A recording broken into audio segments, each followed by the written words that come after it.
It's episode 9 of Chit Chat, and for the new year, we talk about our board game collections and how we thin them out. We also talk about some board game resolutions for 2018, and of course, we chat a little bit about what we've been playing.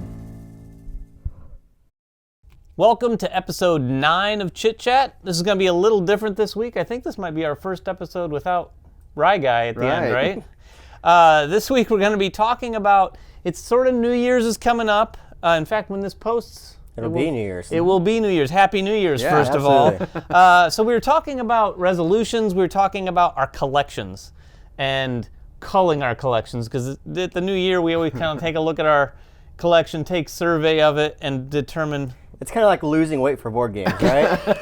Exactly. Yeah. So we were talking about how we do that, like how do we approach our collection. So we're going to talk a little bit about that. We're going to talk about some of the games we have, some that we may get rid of, some that have been replaced, all that sort of stuff, and then about maybe some board game resolutions in general, right? Yeah. We'll end off with games we've played. Yes, of course. So let's talk about like how big our collections are. That seems to be the thing everyone wants to know. How big is your collection? Yeah. How big is your collection? Let's start with you, Gary. How big is your Well, collection? my collection is, and it's gotten a little smaller this year, which we'll get into. Smaller? Smaller, but it wasn't that huge.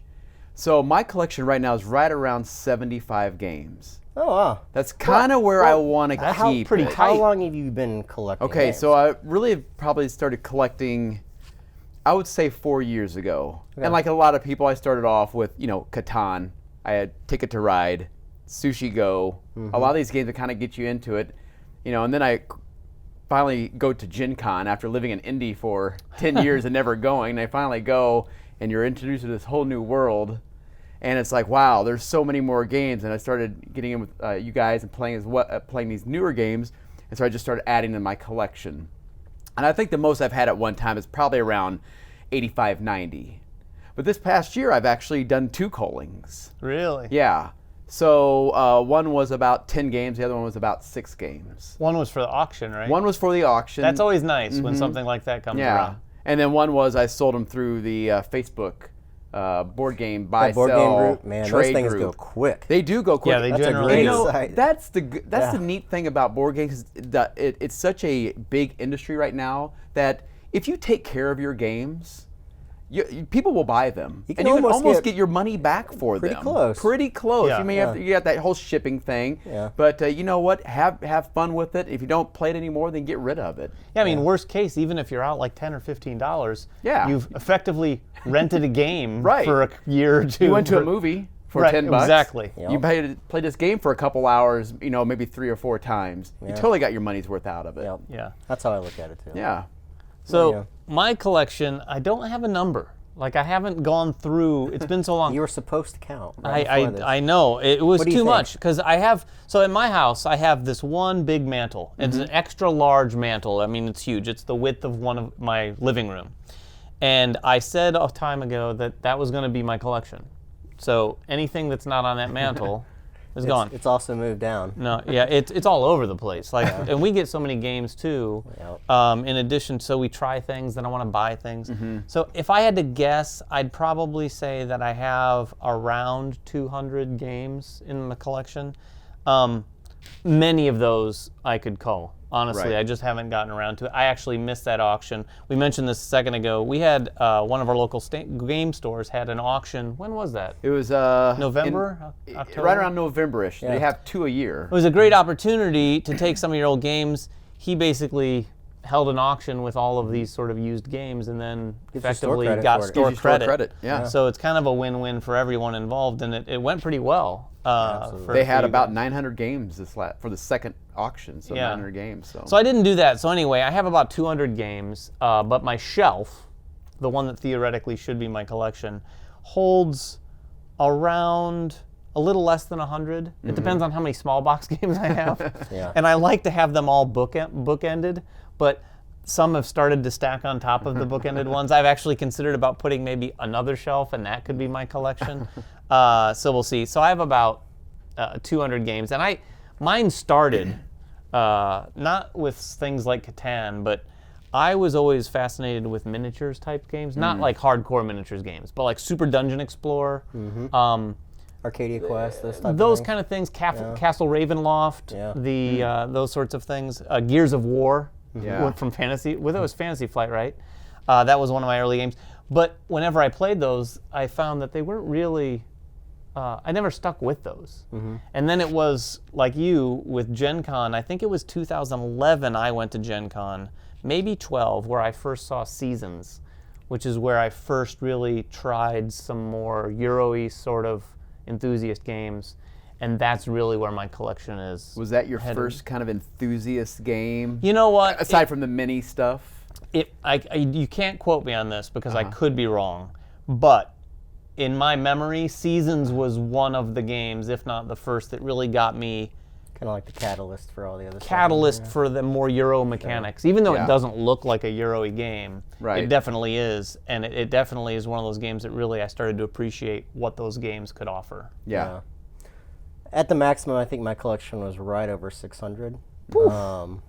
That was years ago, though. That was, before you have a family, before you get married, you have Right. spare rooms to fill up. Right. And it can't be that way anymore for me. There's just too many games at that point. So what happened was when we started Man vs. Meeple, almost a year and a half ago Year and a now? half ago, yeah. My wife and I made an agreement, and we said that we would give up the spare bedroom and that I would get an office, a place where I could work. I'm working from home now, so I have to do editing. I need a little bit of quiet time to be able to edit, so I have an office now, and we would fill this office with bookshelves.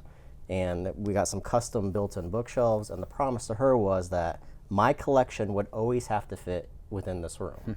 So now I use that as my calling station. If it doesn't fit in there, or I really want a game to fit in my collection, something else has to come out. So those shelves hold about 250 games. Right now my collection's about 200 minus, expansions. A lot of times when I get an expansion for something, I'll take it out, Those don't shove count. it in the box, shove it in that original box, and then box up all those boxes somewhere in our basement. So yeah, my collection right now is just over 200 games, and I try to keep it in that room. Now we have an explosion of games down here too that David and I have that are part of like the Man vs. Meeple overflow games that we have The Man vs. reviewed, or Meeple library previewed. doesn't count. Yeah, I mean it's basically our library of games. It's in neither one of our collections or both your collections, however you want to say that, but. We don't lot really of have a home for prototypes, it. too, Yeah, we right? don't really have a home for those. We don't know what we're going to do with them. We may use them at a convention that we have in Right. the future, but right now they're sitting down here in a corner of the basement, so that kind of breaks the rules a little bit. But they're not part of my personal Right. collection. So let's talk about like what criteria do you use when you call? Do you have any examples of what you've done like in the past? Is there certain things that just automatically replace something, or how do you like? Yeah. Fit those criteria. What's the first criteria that comes to I mind? think Because the I have first one. criteria is, am I playing it? Yes, exactly. I've got, I'm like you. I have children, and there's other things, you have certain responsibilities, other things you got to get, but there's still things you love, and then our love is board games, and you have a hobby, but you just can't keep collecting. You can, but in reality, it's like, my whole thing is, if I'm not playing it, I don't want it just sitting there. I've always been kind of annoyed at people who like build cars but never drive them. Like, why do you even have it? Yeah, well, If you're not enjoying it, there's a maybe collective. there's a little bit of a collector in all of us. True. Like I have stuff that really serves no purpose that I like having around. You have over the years too, Absolutely, like yeah. sideshow collectictions, little Right. statues, things like that. Board games can kind of be in that same category to absolutely some fit in that people category. because you like to your point. There's some games that I don't play. That's Right. the first thing I do too. I go down that mantle and I'm like, I can't even remember the last time Right. I played this game. Maybe years, 2-3 years. But then the first thing that hits my mind after that is like, yeah, but this is kind of a milestone in board game history. Right. Like, I still have a copy of Catan. Right. I can't remember the last time I've played Catan, but Right. I don't get rid of it. Now, it's not on my mantle. It goes into that secondary sort of storage. Like I have, there's a closet full of sort of my overflow of games that I won't play, but I do kind of want to keep. And then there's a whole separate section Right. that ends up getting to my to be called pile.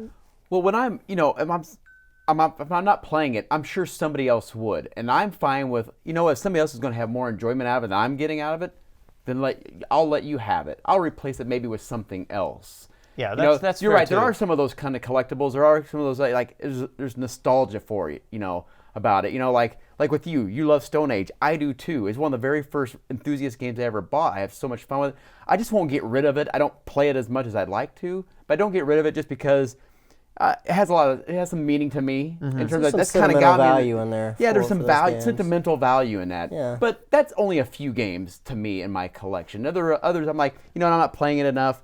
Let somebody else have it, and I'll Well, replace I mean, it. I call most of those games like staples in my collection, games that I'll never get rid of. Stone Age being one of those. Civilization, Sid Meier's Civilization that was released in 2011, 2012 with all the expansions. That's a game I'm probably only going to literally play once or twice a year, but it's such a great game for me. Like and I know we use this term all the time, wheelhouse. That's in my wheelhouse, and it's a game that I don't think I'll ever get rid of. Season's the same way for you. You probably aren't going to play that more than 4 to 5 times a year, if that, right? If that. But it's a game you'll never get rid of. If that. Well, the one thing I'd say about something like Seasons for me, it will hit the table as soon as I find someone who hasn't played Seasons. Because like for me, the next thing that comes to mind is, am I going to play it with my typical groups, like you guys, or I have my other group of gaming friends?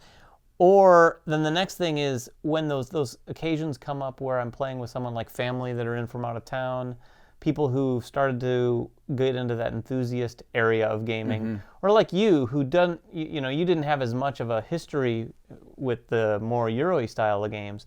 So you, like we've said many times, you've been going through sort of the back catalog of some classics. Right. And I mean, I think when it was at Grand Con in October? Well, maybe even earlier that September. When you showed me Seasons. Where I taught you Seasons, and you really dug it. And I dug it a lot. What we've said before many times, you take those games out sometimes, you do get them to the table, and you're like, oh man, I forgot how good this was. And you really want to play it more.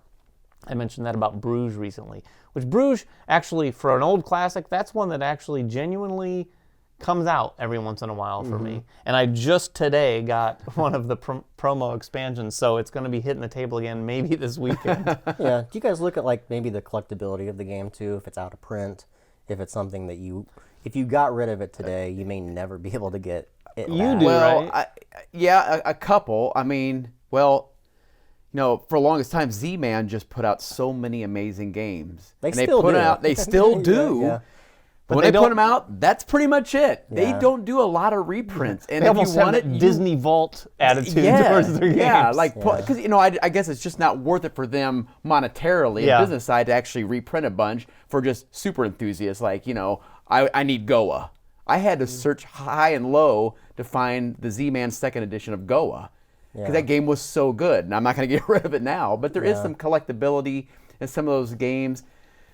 How many of those are a year? It's hard to say, but Well, it's hard to tell. Hard also to know when it's going to be one of those games that then doesn't ever come back into print. Because even with Z-Man, Voyages of Marco Polo was really hard to find for a while. a long And time. then there was a pent up demand for it because a lot of people, those designers kind of kept putting out more games, so it got mentioned in a lot of reviews, and people wanted it. And then all of a sudden it hit, and I don't know. I mean, if you're in the board game community at all, you couldn't get on Facebook without seeing an advertisement for, hey, Right. Voyage Marco Polo is back in stock at Yeah. these locations. And I think a lot of people ran out and grabbed it as They soon as did. it came out. And then you had the expansion that just came out at Essen. Yeah. So now everybody's like, oh, let me get the expansion too. But you also have games that will literally never be reprinted, like True. War of the Ring Collector's Right. Edition, or even like Chaos on the Old World, which Well- was a very popular Eric Lang game that FFG lost the license with the Warhammer people. So now that game is highly desirable by a lot of people. So those people that have the game are going to hold on to it for a Well, long there's time. one that just came out. Well, they're still waiting. Seventh Continent. That may never come Yeah. to retail. Oh, Maybe. that's a good point. But that's going to be a huge game. It made $7 million, I think, on Kickstarter. Something Well, like that. you know what?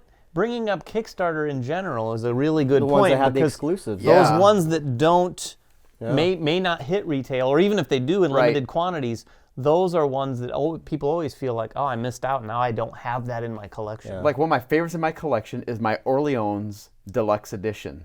TMG's not making them anymore. Yeah. They basically said, we made our last bit, and that's it. And that is the most fun version of that game. Yeah. All that chunky wood and Yeah. That's a metal great coins. conversation for another chit chat because a lot of people have mixed feelings about like I really wanted that. Now I know I'm not going to get it. I'm on the fence on both sides. If I'm on the bad side of the fence and I didn't get a copy, I want them to reprint it, you know? Right. And if you have it, you want to feel like you're It's one of the few special. people, that you're So you don't have the deluxe? No, I have them. Oh, yeah, okay. of course I I'll have save the mine for deluxe, yeah. 500. I think you and I got ours around the same time. We when did. They just had a few. They somehow they had a few left. more, and yeah, we grabbed yeah. them. We grabbed one. I mean, so. one of the other things I look at when I cull my collection is, does it replace another game? Yeah. Like, does Yes. it literally Right. replace another game? And I have 4 games here that I listed, and I'll talk about them very briefly. Like, Near and Far, to me, is a better game than Above and Below. It's a combination of all With its enough work, similarities. with enough similarities in the gameplay mechanism, but it's a lot better Right. game. Century Spice Road replaced Splendor. Yep.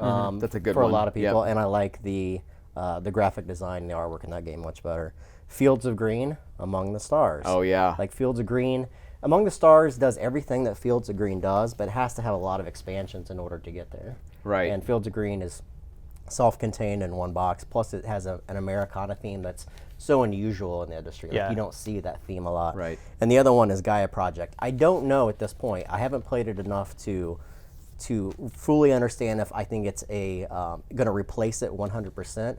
But from the gameplay mechanisms that I've played in Gaia Project, I feel like it's a better game. I just like the theme better in Terra Mystica, so I may hold on to it for a while. But again, I look at those things and I say to myself, is it something, do I need Terra Mystica when I have Gaia Project? Right. Do I need Splendor when I have Century Spice? Or do I need Basically the those same games? game with some differences. But Yeah. it's like, is one going to come out? Are they going to come out equally or not? If Yeah. not, Well, and I think it's similar to a point we made earlier. When I have a group of friends and I'm thinking, oh, I want to play this kind of game, if I'm looking at Splendor, but I also have Century Spice Road, it will probably lose that battle every time. It's mainly because I still like Splendor all right, but it's a little longer in the tooth, obviously, than Century. Century's newer. I like the mechanics are a little fresher and more interesting in Century. And then there will probably be something that comes along that'll replace that. that may replace that. Right. So that is definitely something I take into consideration too.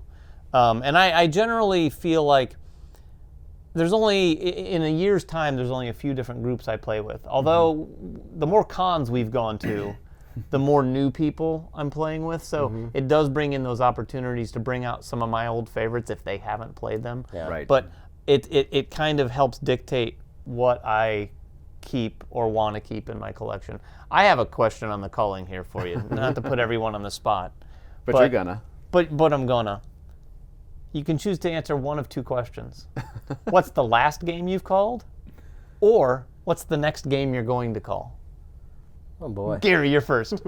I could probably answer both of those, but the last game I culled, I'll give you 2 last games that I culled. One I'm probably starting to regret hearing how well the expansion is. Well- But is Lorenzo Il Magnifico. Oh, you called Lorenzo. culled it. Why would Yeah. you call that? It's such a good game. I culled it because it just, I think Did the you base start game reading had the forums and well, seeing what no, people were because saying I about played that. I played it that way. It just, had a little strategy thing. Come to find out, this expansion looks like it totally fixed that, and it even made the game even better. Okay. Which means I'll Oh, probably have to wow. go back and buy it. It's so funny. I just read the rules of that last night. The Oh, yeah. expansion rules. Yeah, I read them recently too. We haven't played them. I would never call that game just because I love that game Yeah. so much. But I love those- understand your point. Yeah. Those designers it's interesting too, those designers, there's a lot of similarities between all of their games, but I feel like they're different enough. Like to me, I feel Grand Austria and Voyages of Marco Polo and Lorenzo all feel different enough, even though they have a lot of absolutely. similarities that Yeah. none of those replace one another, even though They're the same they've got a lot of the designers. same Yeah. DNA Yeah. with the dice drafting and different things like that, Yeah, and using absolutely. dice the way they do.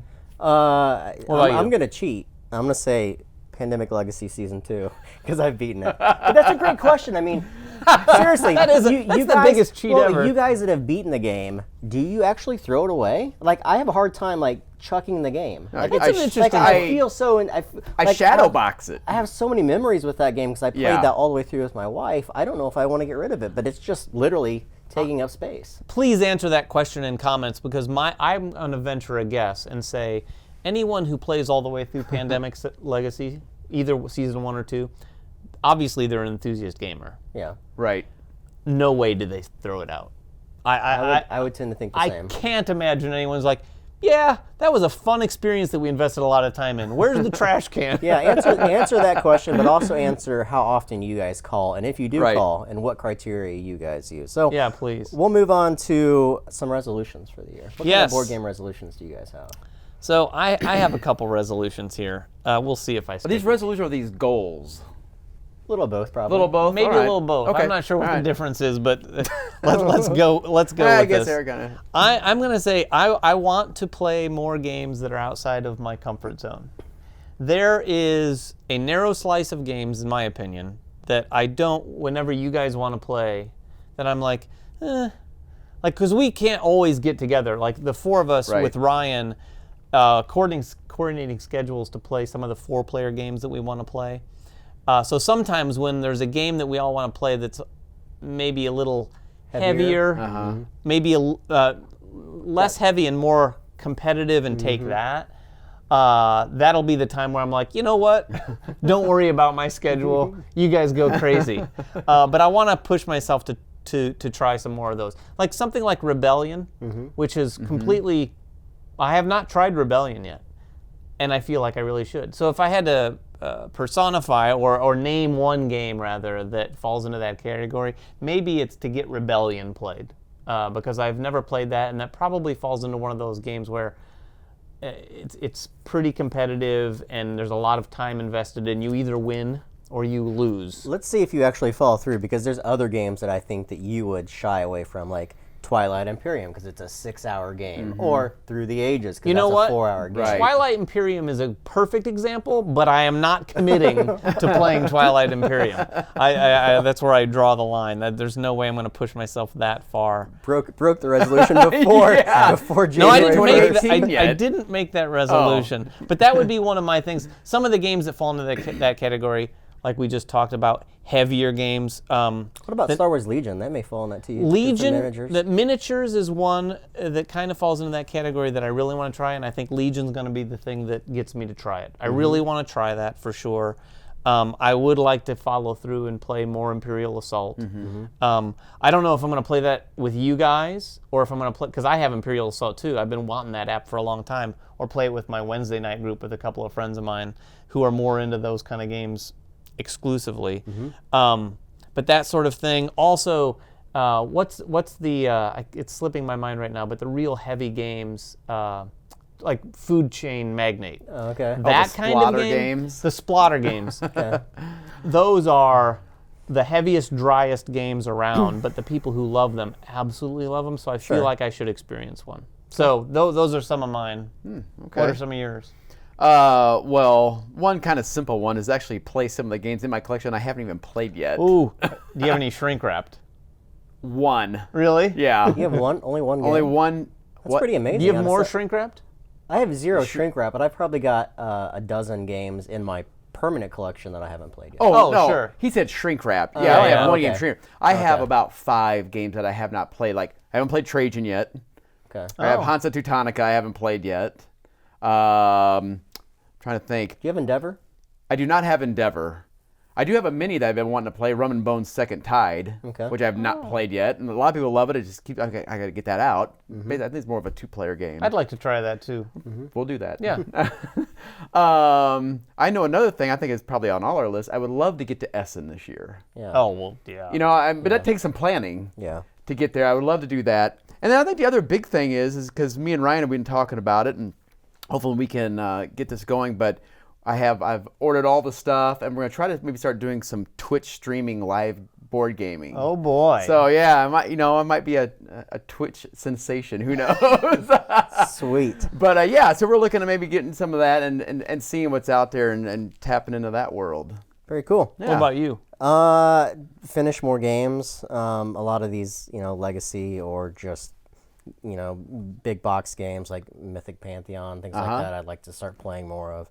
I did finish Charterstone and Pandemic Legacy Season 2. You finished Gloomhaven, which is a feat. That's and all a its- monumental task. But there's a lot of games I didn't, like Imperial Assault. I want to Seventh finish Continent? Seventh Continent. I'm 4 curses in on that. Near and Far, I want to get that played from beginning to end.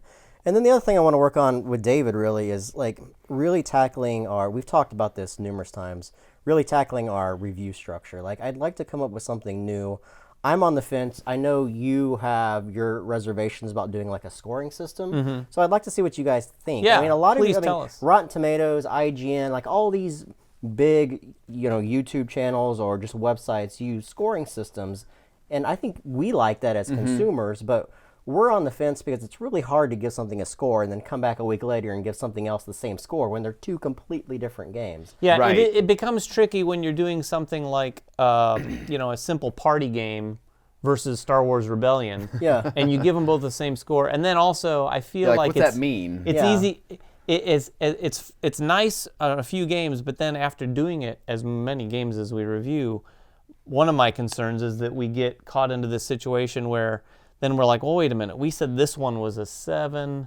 Is this, like, you get really bogged down in comparing the current game that you're reviewing to all the other games you've reviewed. Right. So I'm all in as long as we agree not to care at all about Yeah, no, I get it. because that'll be quite It'll be the interesting to grind. see what you all think Yes, as well. please let us You know. what do you like to hear? Do you like to hear more of the breakdown or just a one score? Yeah, because you guys are watching this stuff, so it's all about that. So we'll push ourselves outside of our comfort zones in that interest. Let's wrap it up and talk briefly about the games that we've played. over the We've been past 2 playing a weeks. lot lately. Yeah. Yeah.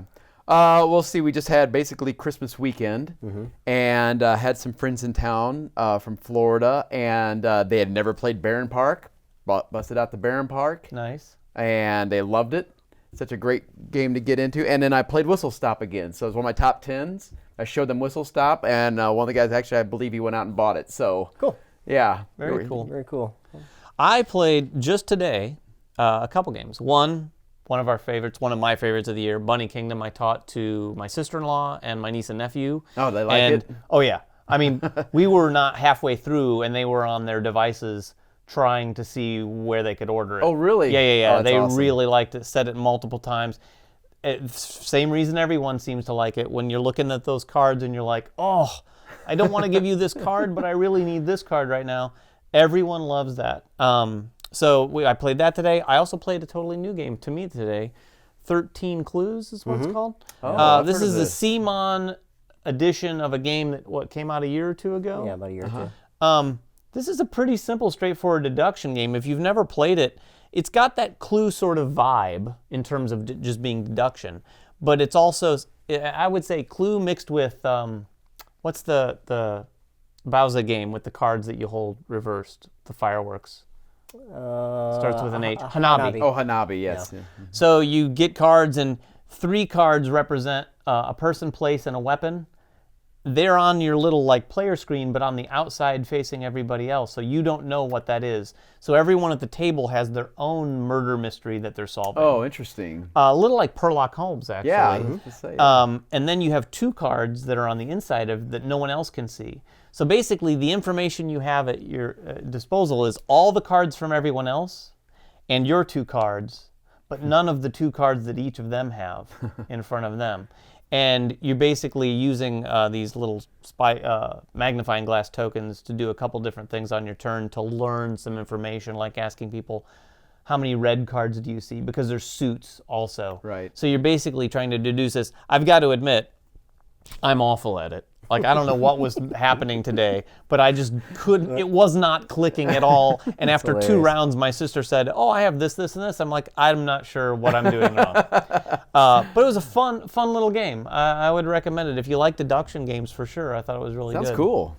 Cool. Holidays were here. I took a couple games down to my family. Got to play Crossing. Yeah, I saw a picture and of that. Braintopia. My family's not huge gamers, but they were all into Crossing. Like, we that played game is probably 6 awesome. times. And 6 times? Oh yeah, they were. I mean, it's so quick. It's 5 Yeah, I minute know, game, yeah. It was great. But as far as gamer games we've been playing, 3 I want to talk about. Santa Maria, we just did a review of. I've played the heck out of that now with You've my played life. it a ton It now. is such a good game. I love that game. It was number 4 in my top 10 of the year. Go watch that video, by the way. Chimera Station, I forgot how good that was. We covered it back in 2016 for the Kickstarter. Yeah. Again, a great game. That Yeah, go check it out. It's really good. It's got some cool little aspects. It's a worker placement game, but you're taking components and you're popping them together and getting different actions depending upon what kind of components you're putting together, like tentacles or claws and whatnot. And then the one I really want to talk about, and I'll be brief with this, Raiders of the North Sea by Renegade. I hated that game when it kickstarted 2-3 years ago. Yeah. And hate's a strong word. I didn't like it. And the reason I didn't like it because I felt like it was very limited in what you could do. You're basically putting a worker on and then taking another worker off. And there wasn't enough cards in there to make it feel like you were doing anything different from one game to the next. Now, they've just bought the rights to it and are releasing it in North America, and they have 2 expansions. When you play with these 2 expansions, the game is phenomenal. It is so good. It's like Champions of Midgard when you add those 2 new expansions, Valhalla and I forget what Dark the second. Mountain. Yeah. They're completely different games. They open up the gameplay. They provide way more variables and things to do and way to score points. It is a fantastic worker placement game. Well, and plus it's now readily available, right? Renegade brought it. Did they bring out all of the pieces and parts? Or They brought out, so you have Raiders of the North Sea and it's 2 expansions. And then he has a bunch of other like games that revolve around that universe, but they're different mechanically, and they don't. I see. I mean, you can play like campaign with all of them, but they're different. Different games. games. Yeah, but if you guys are even remotely interested in the game, buy it with both expansions because it really opens up the gameplay. Interesting. Anything else? I don't know. Is there? Did you play anything else? I don't know. Did I? I don't know. Oh, we've been playing a lot of Kickstarter games too. We have like Yeah. 10 Kickstarters we're doing in January. Yeah, we've got a lot of Kickstarters, and a lot of those are fun. We played Western Legends with Colossal, which was an interesting game. Yeah. That like I love the Western theme. Yeah. Played Nemesis, Awakened Realms, newest game. The Nemesis. guys that did Lords of Hellas. Like those Kickstarter games that we play are probably the ones that push us the most to play games that we typically wouldn't play, which is a nice, fun experience. A couple that I missed also when I was talking about mine. One that I played last week actually. I got Clans of Caledonia back to the table with just me and Alicia. So played it 2-player, which I was kind of curious to see how that would play. And it's nice because he has. I finally figured out on his map, remember that drop shadow that goes around some of the hexes? That's what it's for.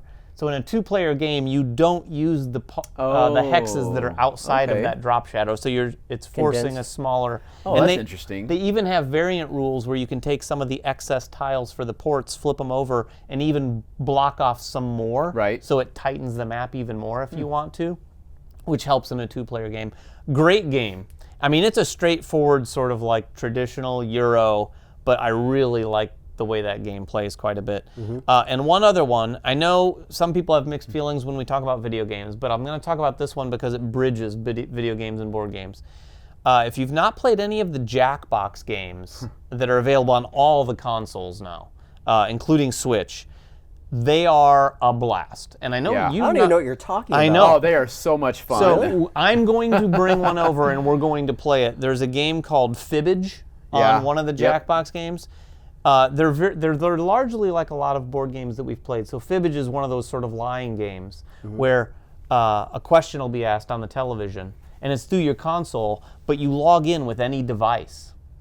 Yeah, your phone. Your or phone, whatever. your tablet, whatever. And this is on a Switch. So, and there's a host and he's narrating and he asks the question and everyone puts in their answer. And then on the TV through your Switch, your answers are displayed. Interesting. And you're guessing like, ooh, who's... So it's like pure trivia? Yeah, trivia. They got no, deduction. They got all sorts of different games. They but got they're all one. sorts- Have you played the T-shirt one? Where you No, draw I've watched a it picture. played. Oh, it's so much. You draw make your own pictures of T-shirts, T-shirts. and then you make sayings for other people's T-shirts. And you try to. They're very creative. They fall into the category... They're not just like Cards Against Humanity, but it's that kind of experience that Very sort social, of fun. very, Oh yeah, Oh, absolutely. very. Cool. But Yeah. it's a blast, and the gimmick of being able to sit in your room and play, effectively feel like you're on a game show. Yeah. Is really, really cool. So we've got to get that. Yeah, they got and try it. 4. They're up to 4 now. Yeah, we might after you play it, we might want to review one for sure. Cool. So that's it for episode 9. Yeah. Hopefully, I think this one's going to be a little shorter. It's probably because Ryan didn't go on so long and all that stuff. Just He kidding, loves Ryan. a lot of things. Just kidding, Ryan. We love you. But thanks again for tuning in for Chit Chat. In another 2 weeks, we'll have another episode. Check us out on Facebook, on Twitter, everything we do here at Man vs. Meeple. Bye-bye.